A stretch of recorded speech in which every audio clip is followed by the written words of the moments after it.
మనం మాట్లాడితే మనసు మంచిదై ఉండాలి. ఏ పనైనా మనస్ఫూర్తిగా చేయాలి అంటా ఉంటాం గదా! అసలు మనసంటే ఏంటి? ఎక్కడుంటది? అంటే మన ఫీలింగ్సు, ఎమోషన్సు, ఆలోచనలు, పర్సెప్షన్సు అన్నిటిని కలిపి మైండ్ లేదా మనసు అని అంటాం. బ్రెయిన్‌లో చాలా నర్వ్స్ ఉంటాయి. వాటిలో కెమికల్స్ ఉంటాయి. వాటి రియాక్షన్స్ వల్లే ఇవన్నీ పుడతాయన్నమాట.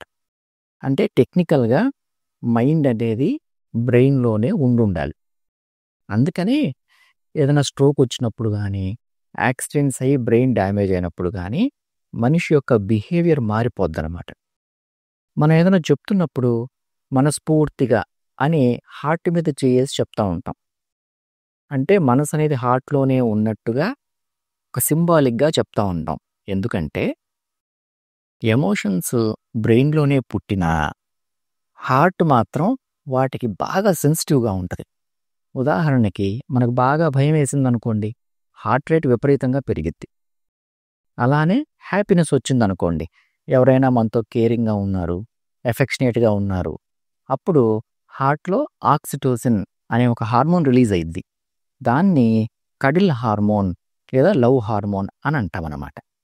అందుకని ఎమోషన్స్ వల్ల వచ్చే ఎఫెక్ట్‌ని మనం హార్ట్ దగ్గర ఫీల్ అవుతాం కాబట్టి, మనసు హార్ట్‌లో ఉన్నట్టుగా మనం ఫీల్ అవుతాం.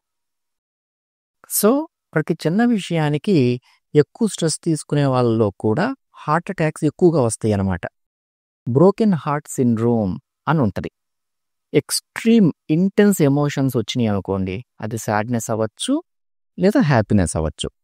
హార్ట్ బ్లడ్ వెసల్స్ కరోనరీస్‌లో ఏ ప్రాబ్లమ్ లేకపోయినా హార్ట్ అటాక్ వచ్చిద్ది. హార్ట్ అంత సెన్సిటివ్‌గా ఉంటదన్నమాట ఎమోషన్స్‌కి.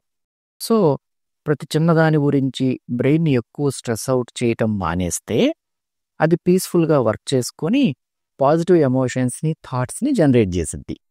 హార్ట్ వీటికి ఫేవరబుల్‌గా రెస్పాండ్ అవుద్ది కాబట్టి, అది కూడా సంతోషంగా, హెల్తీగా ఉండిద్ది. I wish you all A happy and healthy life. Thank you.